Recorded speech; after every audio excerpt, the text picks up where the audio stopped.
Здравствуйте, уважаемые телезрители! В студии Арифа Кабба, в эфире еженедельная передача «Вокруг Абхазии». Мы рассказываем о важных событиях во внешней политике, заметных мировых новостях, приводим мнения экспертов, анализируем происходящее. Итак, начнем.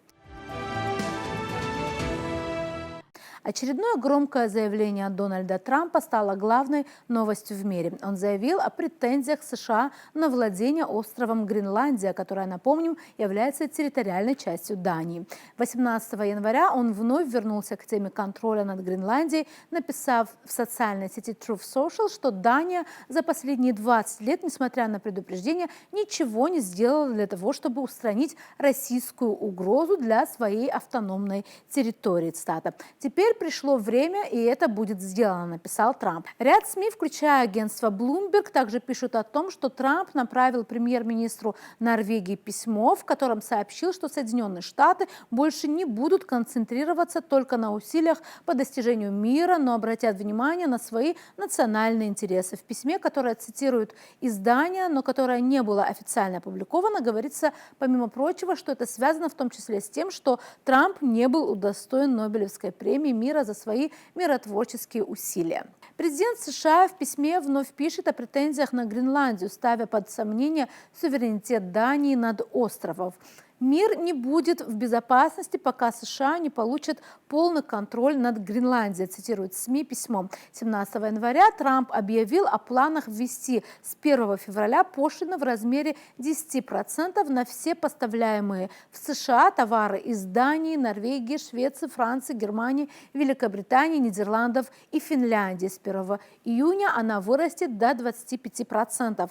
Он добавил, что эта пошлина будет подлежать уплате до тех пор, пока не будет достигнуто соглашение полной и абсолютной покупки Гренландии. Лидер Дании и Гренландии заявляют, что Гренландия не продается, и судьбу острова не должны решать США. Они также отрицают утверждение Трампа о том, что острову грозит опасность перехода под контроль России или Китая.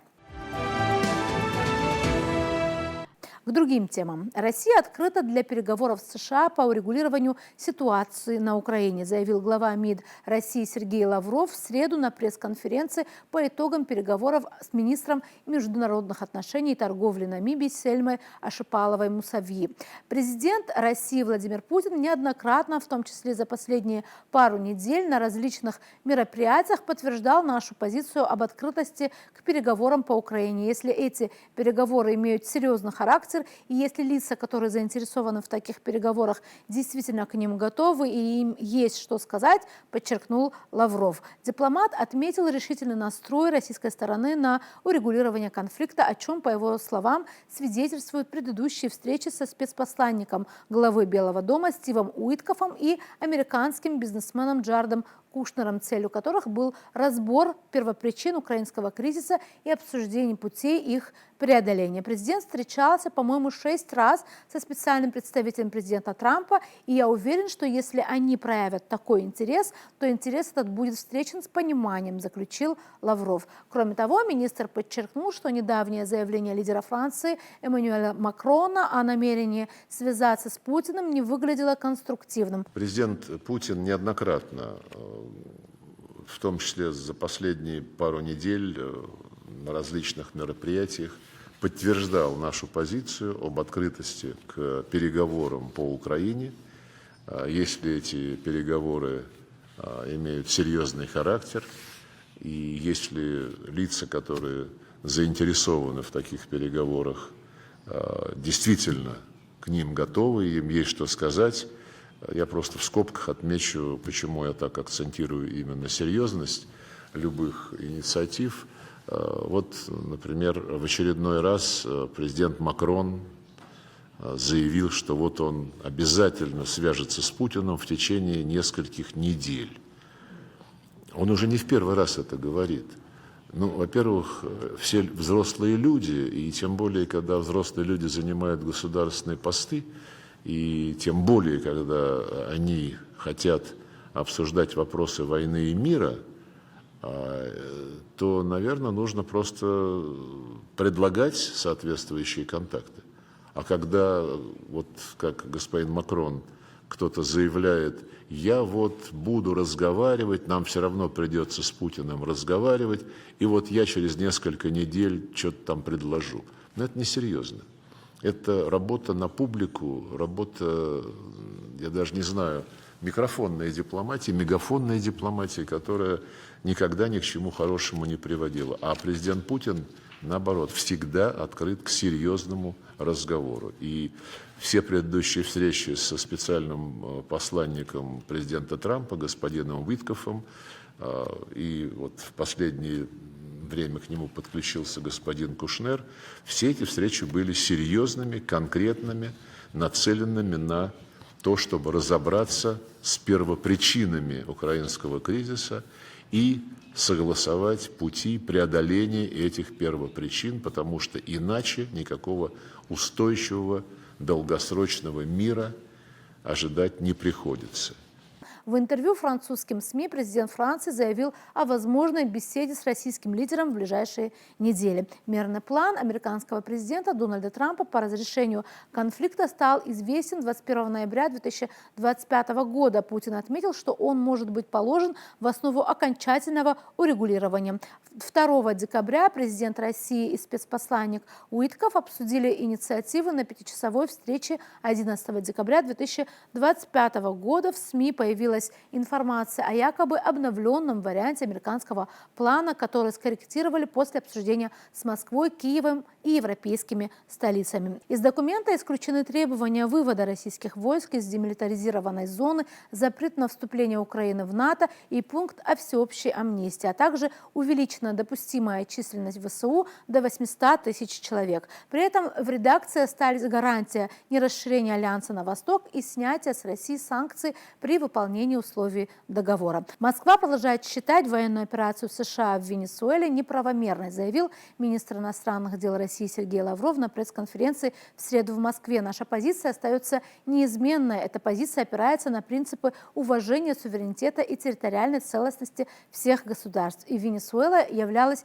именно таким государством, поэтому наши принципиальные оценки той незаконной операции, которую осуществили Соединенные Штаты, остаются в силе. Только западноевропейцы и другие союзники Вашингтона так стыдливо пытаются избежать принципиальных оценок, хотя всем понятно, что речь идет о грубейшем нарушении международного права, отметил дипломат. По словам Лаврова, атака на Каракас показала, что Вашингтон ведет линию на разлом мирового порядка. 3 января глава Белого дома Дональд Трамп написал в социальной сети Truth Social о проведении широкомасштабной операции против Венесуэлы и ее лидера, президента Николаса Мадуро, который вместе с супругой Сильей Флорес был захвачен и вывезен из страны. Вечером того же дня на пресс-конференции американский лидер заявил, что Мадуро и Флорес виновны в наркотерроризме против граждан США и предстанут перед судом. Американский президент добавил, что Вашингтон намерен управлять Венесуэлой, пока не будет обеспечен, цитата, «безопасный, надлежащий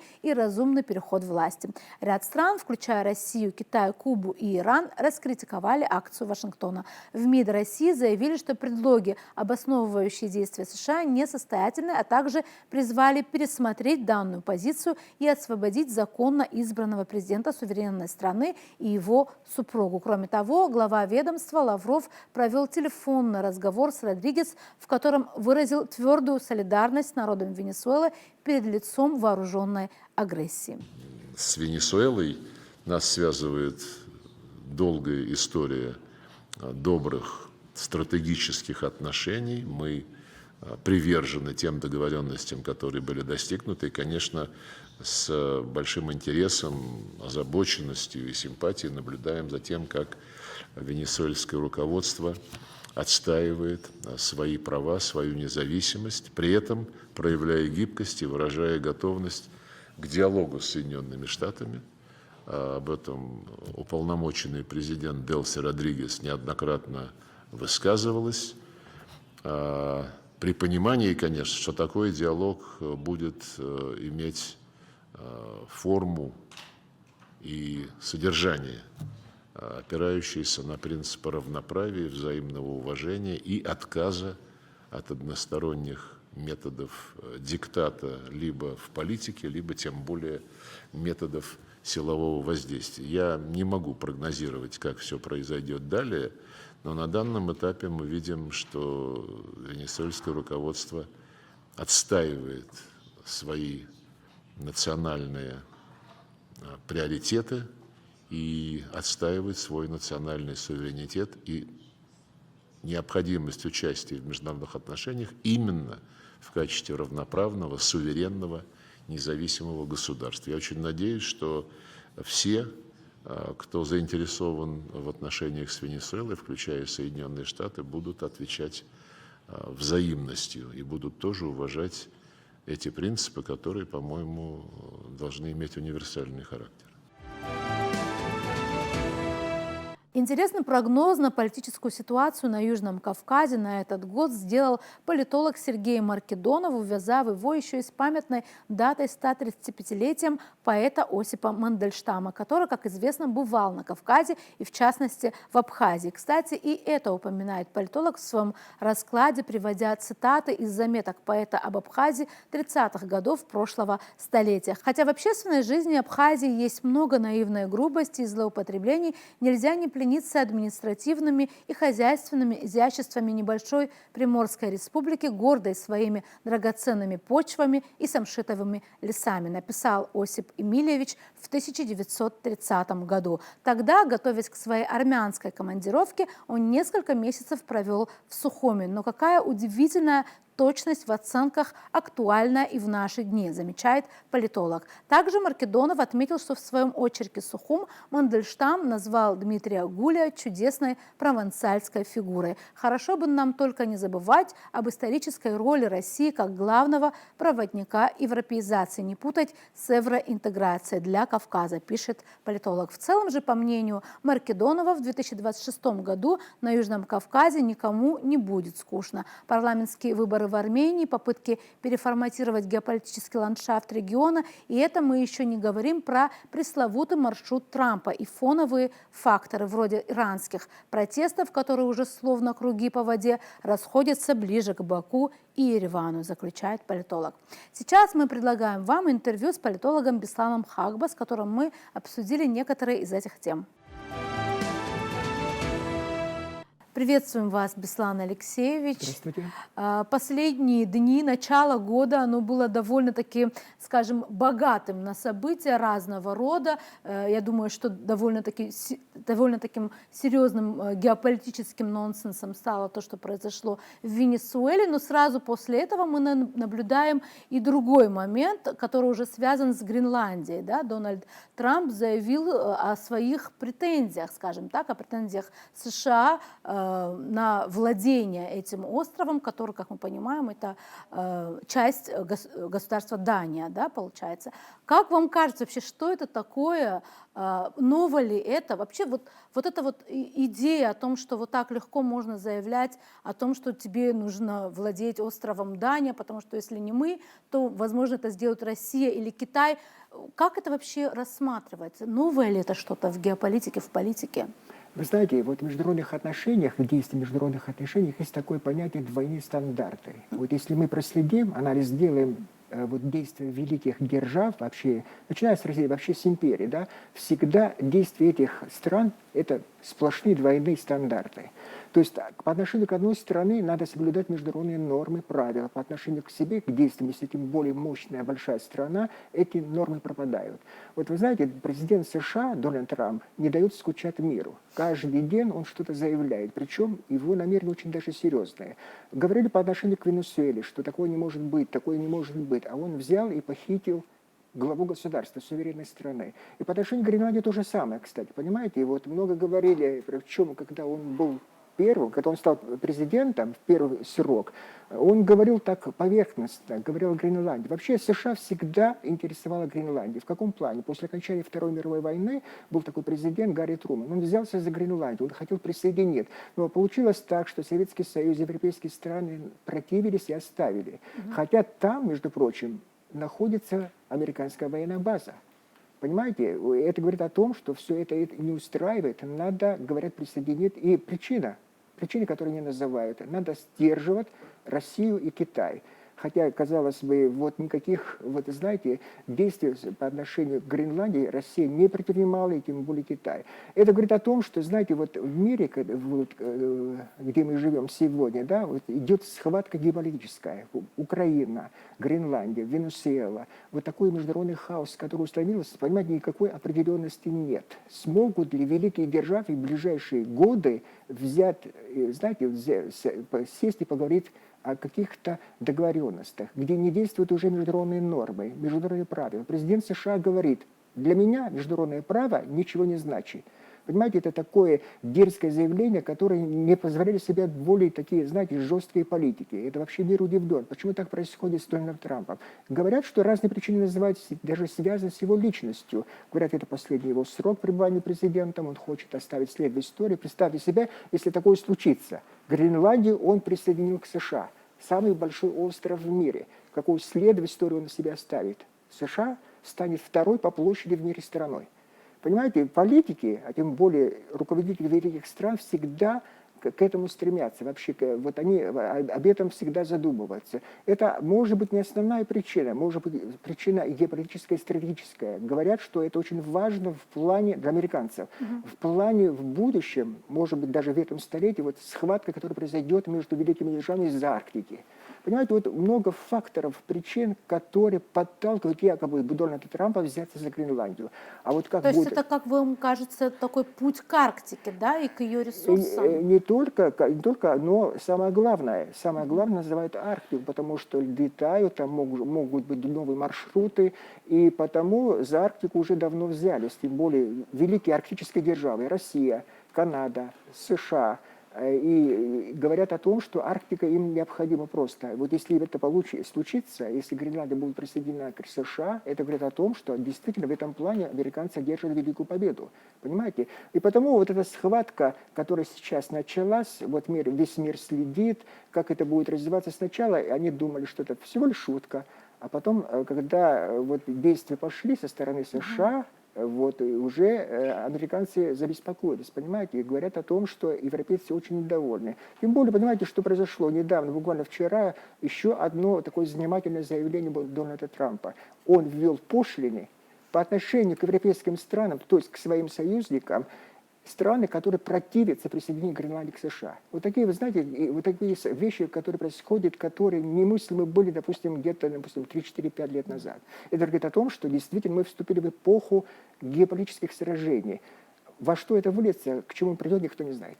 Но вот именно если говорить даже об американо-европейских отношениях, не значит ли это, что они очень резко могут ухудшиться? То есть я не хочу сказать, что сейчас какие-то очень хороший уровень отношений мы наблюдаем. Есть очень много противоречий даже по тому же мирному плану, да, то есть есть разные вообще, скажем, подходы, но в целом, насколько, как вам кажется, все-таки это реально, вот план по Гренландии, если Венесуэла это все-таки, скажем так, это Латинская Америка, это другой регион, там то, что произошло, это как минимум странно, но все-таки это как-то можно было себе представить.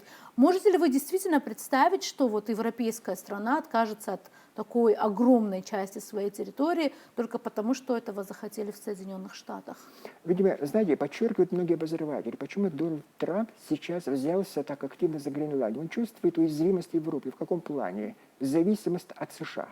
Причем абсолютно зависимость. И в плане безопасности абсолютная. Потому что вот есть такая организация, которая называется НАТО. Безопасность Европы исключительно благодаря, вообще-то, Соединенным Штатам Америки. Дональд Трамп говорит, мы не будем уже субсидировать Европу. Пусть они отвечают за свою безопасность. Если они хотят что-то сделать, вот в плане безопасности, они должны согласиться на присоединение Гренландии, потому что это отвечает европейской безопасности тоже. Вот видите, какие аргументы он приводит. Это говорит о том, что действительно, знаете, правительство... То есть это манипуляция, по сути, и шантаж в каком-то смысле. Да, и причем открытый шантаж. Причем открытый шантаж, тем более политика, вот, которая ведет Дональд Трамп по отношению, связанная с пошлинами. Это вообще открытый шантаж, который не было в современной истории. Понимаете, по отношению к Европе. Это говорит о том, что американцы серьезно взялись за Гренландию. Это не шутки Дональда Трампа. Это говорит о том, что действительно какие-то вот столкновения, связанные с Гренландией, произойдут. Конечно, здесь могут, знаете, разные формы иметь не только вот взять и присоединить, а могут согласиться на аренду, например. Это в международной практике это имеет место, например, на несколько десятилетий, на 50, не знаю, 100 лет. Но Дональд Трамп говорит, нас это не устроит, потому что мы должны взять и присоединить, это должна стать частью Америки, причем с претензией на Данию. Почему Дания должна владеть? Понимаете, вот столетиями, казалось бы, вот такая связь между Гренландией и Данией, и это говорит о том, что на это никто не обращает внимания. Тем более, если ты страна, ты руководитель страны, самой такой большой, могущественной страны. Это говорит о том, что действительно так называемое международное право перестает действовать. И по отношению к Венесуэле мы это увидели, по отношению к Гренландии. Мир вступил в такую эпоху хаоса. Действительно, смогут ли собраться лидеры великих стран, прийти к каким-то правилам, нормам. Это покажет, вот мы увидим, по-моему, где-то через год-два. Но вы знаете, существует и другое мнение. Многие говорят о том, что все это все-таки связано именно с личностью Дональда Трампа, который немного относится ко всему этому как к игре, да, как к какому-то большому шоу. Как вам кажется, если бы, допустим, это был бы не Трамп, то есть это такие логические вещи, которые происходят логически и естественно, или это все-таки большую роль играет в том, какова личность самого Трампа, очень ярко он себя ведет, может быть, с этим все-таки связано? Вы знаете, если действительно в риторике мы видим, вот, знаете, он ведет себя как шоумен, может быть, это как игру нельзя принимать, потому что все-таки это большая страна, могущественная страна. Политику определяет президент США, но у него есть команда. Понимаете, эта команда согласилась на все эти действия. Это говорит о том, что намерения Дональда Трампа очень даже серьезные. Это не просто игра слов. И европейцы это поняли, почему такое столкновение сейчас произошло. Сначала они подумали, что действительно это просто игра со стороны президента США, а потом его действия показывают, что действительно он серьезно взялся за Гренландию. И говорят, что у него, между прочим, специалисты говорят, что у него есть шанс, причем очень неплохие шансы. Он может даже договориться с руководством Дании в плане, знаете, в плане выкупа Гренландии. И такие вещи в мире происходили, в международной практике это часто происходит. Понимаете, разные формы могут иметь, понимаете, вот присоединение Гренландии как такой самый большой остров к Соединенным Штатам. Но какие формы приобретет, какие действия будут, я думаю, что мы узнаем в этом году. Но что это серьезное намерение президента США, это безусловно. А вот еще интересный вопрос. Вот все эти события, которые год полон, он только начался сегодня, только вот середина января фактически, но и то, что произошло в Венесуэле, и вот эти заявления по Гренландии. Как вам кажется, не привело ли это все к тому, что уж сместился фокус внимания с Украины, которая явно держала фокус внимания, по крайней мере, последние несколько лет, и как будто бы этого Украина ушла там на какой-то фон, а сейчас люди вот обращают, то есть мир озабочен другими действиями. Вам не кажется, что тут тоже есть какая-то взаимосвязь? Это часто происходит, когда мир обсуждает одну проблему, и вдруг внезапно возникает какой-то кризис в какой-то точке, начинают обсуждать, и вот мир, тем более средства массовой информации, политики обращают на это внимание. Но понимаете, для Дональда Трампа, я больше чем уверен, Гренландия намного важнее, чем Украина, намного. Действительно, стратегически, для него, конечно. Да, для своей страны, для Америки. Это очень важно, это не просто игра. И потому я уверен, что он серьезно взялся, вот пока он президент США, вот в свой срок, надо уложиться, вернуть Гренландию. Причем, знаете, вот удивительна его речь вообще, понимаете, какие аргументы он приводит. Почему, говорит, Дания должна владеть Гренландией, хотя в международной практике есть договоренности, это автономный район Дании. Казалось бы, правила должны работать, международное право должно работать. Он говорит, для меня не действует международное право. Если для вас не действует, почему для других стран оно должно действовать? Понимаете? Вот как получается, когда вот такое разрушение нормы происходит, это прецедент серьезный для будущего, для, знаете, для беспорядков вообще в мире. И у них, у других стран тоже есть претензии на некоторые территории. Например, у Китая по отношению к Тайваню. Понимаете, и у Российской Федерации тоже есть серьезный аргумент по отношению к Украине, например. Вот видите, как получается, если им можно, американцам, почему другим нельзя? Это говорит о том, что действительно нормы международные не работают. Уже весь мир видит это. Потому самый главный вопрос вообще в международных отношениях сегодня, смогут лидеры стран, особенно крупных, больших стран, прийти к какой-то сделке, даже, вот, знаете, вот этот термин я приведу, к какому-то консенсусу, чтобы сесть за стол переговоров, как это раньше делали, между прочим. Понимаете, я вам привел пример Гренландии, когда президент Трумен взялся за Гренландию после окончания Второй мировой войны. Но Советский Союз и другие европейские страны убедили его, чтобы этого не делать. Это будет очень такой плохой прецедент, и он согласился, между прочим. Смогут ли эти страны сегодня уговорить Дональда Трампа? Я не знаю. Это очень большой вопрос. Нет ли ощущения, что он, скажем так, отказался от роли миротворца, которую хотел явно играть вот в урегулировании украинского, то есть российско-украинских, он посредником, то есть это известный план, который носит его имя, и когда там, условно говоря, у него не получилось или получился какой-то тормоз, да, как будто бы ситуация застыла на одном месте, он решил уже ярко играть и ярко действовать в других регионах. Вам не кажется, что вот есть какая-то связь? Вы знаете, вы правильно заметили, в каком плане. Вот американцы в последние годы ряд поражений серьезных, которые они потерпели. Это было в Ираке, как убегали вот американцы из Афганистана, мы это весь мир видел. Это был позор. Сам президент США, Дональд Трамп, говорит, что это был большой позор. Понимаете, большая страна, чем отличается от обычной другой страны? Они всегда должны одерживать победу, особенно геополитические. Вот многие обозреватели подчеркивают, почему Гренландия сегодня? Потому что он хочет, якобы Дональд Трамп, взять и одержать какую-то большую победу для имиджа США как великой державы. Причем даже по отношению к Венесуэле, которые действия были предприняты, именно с этим связывают. Понимаете, какая реклама была сделана? Вот взяли руководителя такой несчастной, очень бедной страны, взяли, похитили, самая могущественная страна. Казалось бы, зачем вот такой крик, шум? Но, понимаете, вот они говорят, что мы одержали победу, мы показали китайцам и русским, как мы действуем. И говорят, что вот эта Гренландия тоже связывает с этим. Если это получится, это будет победа мощной, могущественной страны, которая имеет притязания, между прочим, не только в западной полушарии, но и в других частях света. Вот как раз и с этим тоже связывают действия Дональда Трампа. Большое спасибо, что пришли и ответили на наши вопросы. На этом у нас сегодня все. Будем продолжать держать руку на пульсе событий. До новых встреч в эфире.